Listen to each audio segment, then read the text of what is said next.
Supreme court में गूंजा भगवान विष्णु का नाम और टूट गया 100 करोड़ हिंदुओं का दिल।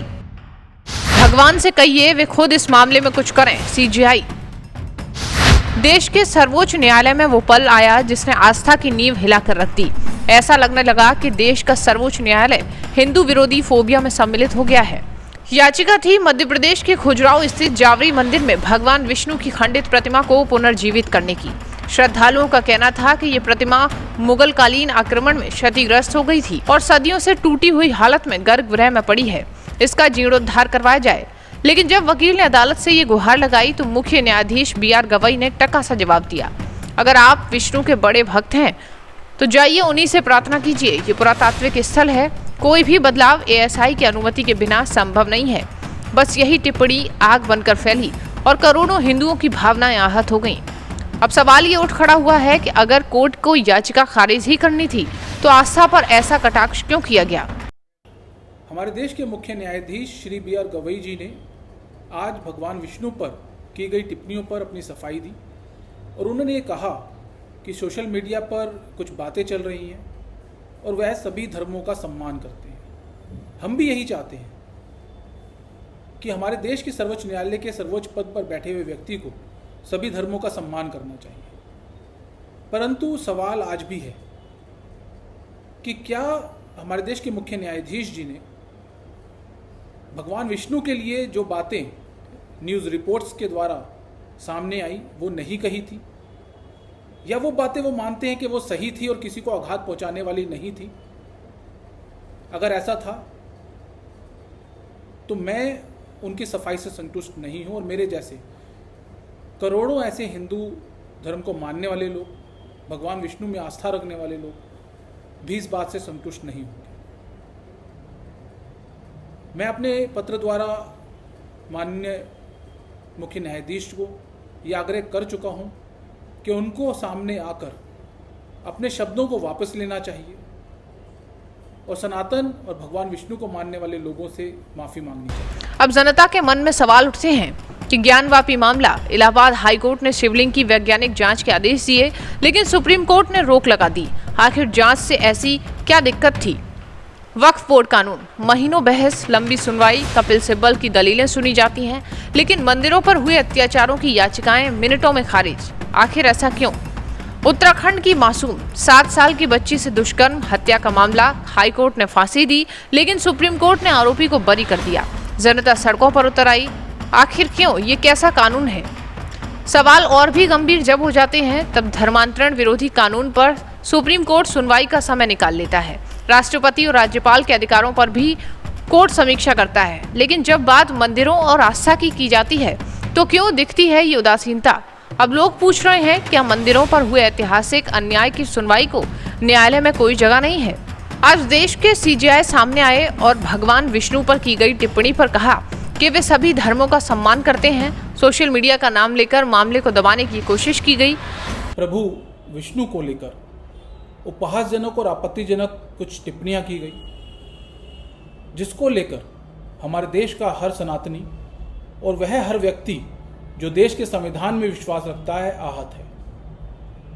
लगातार सोशल मीडिया पर लोग देश के सर्वोच्च न्यायालय के मुख्य न्यायाधीश द्वारा माफ़ी मांगने की बात कर रहे हैं। एक सनातनी होने के नाते, एक अधिवक्ता होने के नाते मैं भी देश के मुख्य न्यायाधीश श्री BR गवई जी की टिप्पणियों से आहत हूं और इसी को लेकर मैंने एक पत्र माननीय BR गवई जी को लिखा है जिसमें मैंने उनसे आग्रह किया है कि कल जिस प्रकार से उन्होंने भगवान विष्णु को लेकर जो टिप्पणियां की, जो उपहास उड़ाया, वो गलत है। देश के सर्वोच्च न्यायालय के मुख्य न्यायाधीश के पद पर बैठे हुए व्यक्ति के द्वारा इस प्रकार के व्यवहार की अपेक्षा देश का कोई भी नागरिक नहीं करता। उनसे मैंने आग्रह किया है कि अपने शब्दों को वापस लें। देश के हर नागरिक से जो भारत के संविधान में विश्वास रखता है उससे माफ़ी मांगे और माने कि जो उन्होंने कल कहा वो गलत था। अब सच तो ये है कि जज कानून और संविधान के रखवाले होते हैं, किसी धर्म या मजहब के नहीं। लेकिन जब टिप्पणी आस्था पर चोट करती है तो लपटें सड़कों तक जाती हैं। याद कीजिए राम सेतु को काल्पनिक बताने वाले कपिल सिब्बल और अब सुप्रीम कोर्ट की विष्णु मंदिर टिप्पणी। क्या ये महज संयोग है या फिर कोई सिलसिला? देश अब यही जानना चाहता है।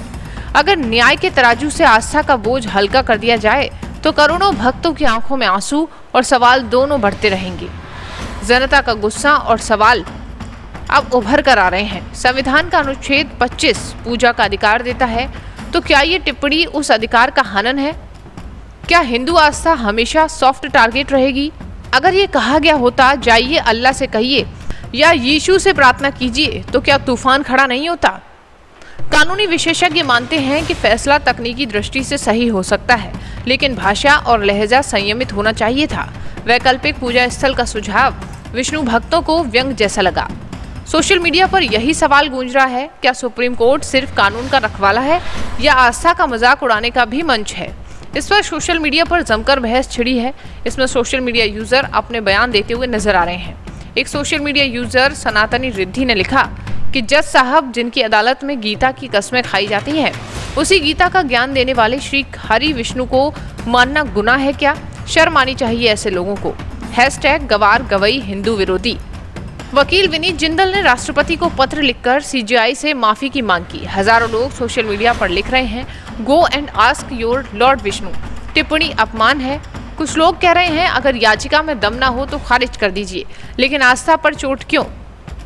अब बड़ा सवाल ये है कि क्या भारत का संविधान हर धर्म को बराबरी का अधिकार देता है, लेकिन क्या ये बराबरी न्यायपालिका की भाषा में भी दिखती है? अगर हिंदू देवी देवताओं पर टिप्पणी आसान है तो क्या सहनशीलता का मजाक है? क्या अदालतें भी धर्म के मामले में रेड लाइन तय कर पाएंगी? अब सुप्रीम कोर्ट का सम्मान करना हर नागरिक का कर्तव्य है, लेकिन अदालत की गरिमा तभी बनी रह सकती है जब उसकी टिप्पणी भी हर धर्म के प्रति समान और सम्मानजनक हो। यदि सीजीआई अपनी टिप्पणी वापस लेते हैं तो ये समाज में सकारात्मक संदेश होगा, और अगर नहीं तो ये दोहरे मापदंड की बहस को और भी मजबूत करेगा। सच यही है कि आस्था पर व्यंग ने न्याय की गंभीरता को हल्का कर दिया है और करोड़ों हिंदुओं के दिल में सवाल छोड़ दिए।